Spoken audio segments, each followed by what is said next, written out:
So I'll, with that, move on. Brian, do you have any questions or comments on this? Do you anything Well, I would, surprise you here, or no, I would add, I would just, uh, you know,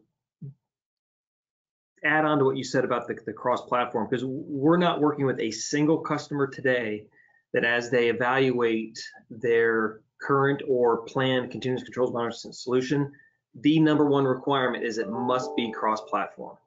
Because whether they have various applications, target applications today, or they want the flexibility for in the future, the days of having for instance, an Oracle only continuous controls monitoring solution is over.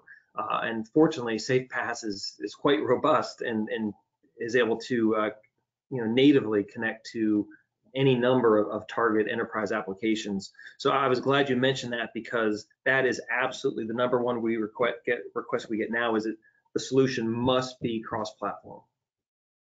great point. Yeah, I mean, agility is so important to businesses today. They don't want to get locked into a dead-end solution where they have to rip it out and replace.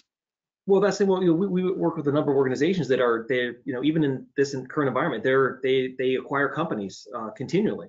Some one or two every single year, and the target organization can run any number of ERP applications, and they have to have the ability to almost immediately plug into that organization's environment when the transaction closes, and do manage their control environment accordingly.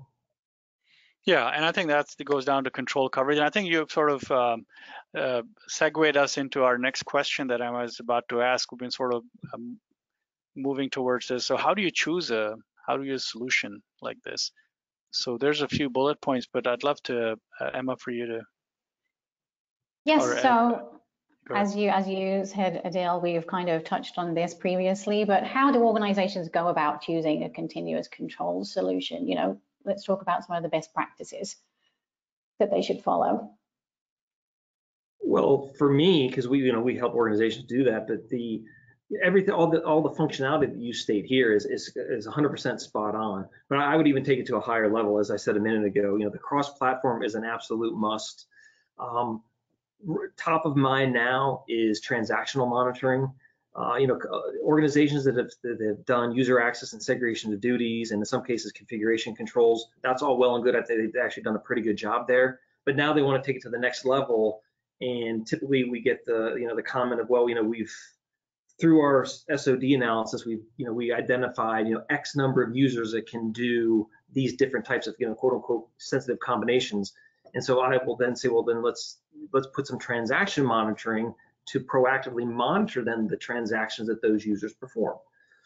And so, the functionality you listed here is again spot on, but I think we have to one, determine what applications you want to target, and then that's going to then determine a potential solution. But once you determine a solution, then you want to take obviously a risk-based approach. You just don't want to start throwing darts against the wall and hoping that something sticks. So you definitely want to look at from your high risk areas. I would also advise look at your past audit findings, whether they be internal and external, and let that drive some of the solution from a continuous control solution. All right, but I would emphasize that for me, the choosing above the in-depth functionality is cross-platform. Whether it's necessary today or in the future, and you want that flexibility in the future, but then also you really want to be able to at some point monitor transactional information. Good suggestion. And again, the bigger picture here is that you need someone like Brian to come in and really talk to you guys about your pain points and help build this that is specific to Spectrum. That's one thing we love about Appssurance, is they're able to customize, what works for you and help you select the right solution. And hopefully that's SafePaaS. But